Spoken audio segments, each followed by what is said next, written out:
welcome to Phoenix Consortium Live. Our topic of today is about EasyJet company and its upcoming challenge in energy crisis.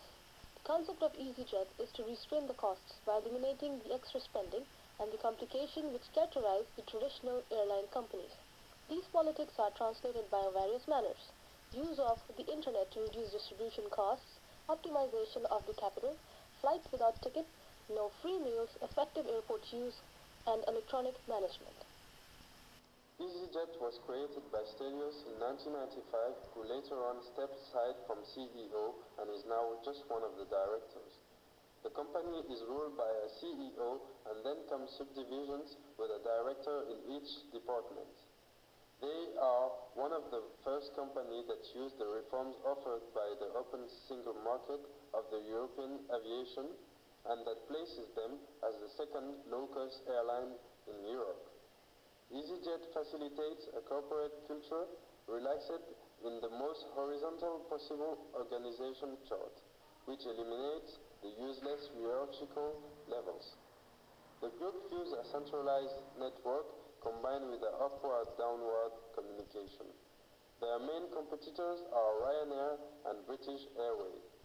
Most of EasyJet flights are between British cities and other Eastern Europe airports, but globally it has 500 routes within 118 European, North African and West Asian airports.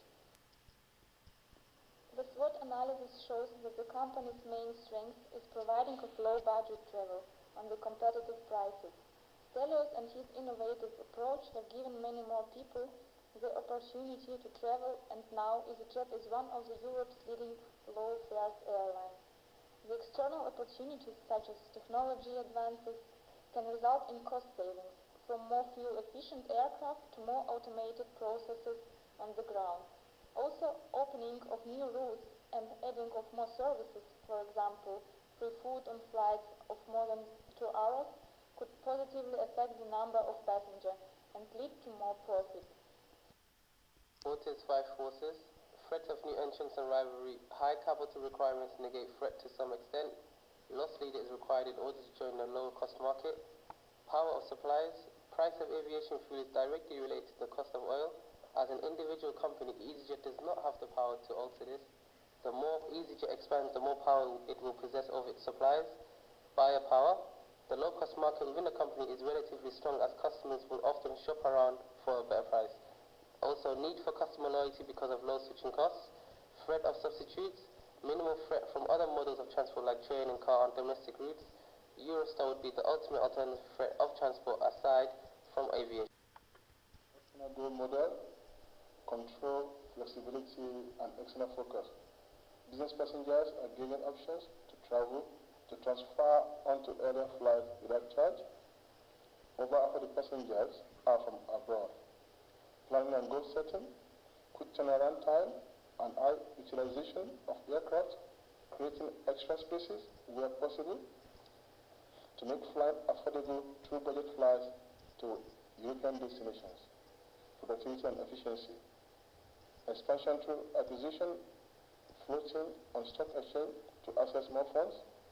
Passengers rose from 5.6 million in 2000 to 45 million. In the last few years, oil prices started to rise rapidly.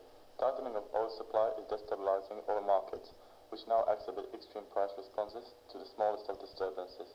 World oil production is nearing its all-time peak, and oil prices will constantly rise.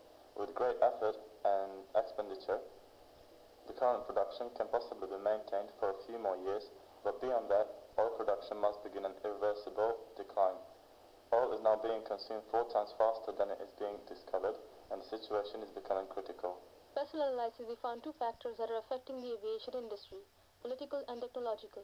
Political issues such as the threat of ongoing war in the Middle East have driven oil prices up, while the political factors have direct economical consequences such as increasing fuel costs, increased congestion, environmental restrictions, higher security and insurance. They also have potentially indirect devastating socio-cultural effects in the airline industry. The growth of the internet and the willingness of individuals to book tickets online is a plus point for the company. EasyJet must keep up to date with technological developments in the field of e-commerce and aircraft manufacture in order to gain a competitive advantage. And Vlad, what is your recommendation? In order to avoid this situation, which will mean the end of EasyJet as well as other airline companies, I suggest that EasyJet should change their management theory. Instead of applying the rational goal model, which focuses on gaining profit, they should tilt towards the open system model and start supporting and funding the research of alternatives of oil, such as fuel made of oil-laden algae and other biofuel, just like British Airways started to do.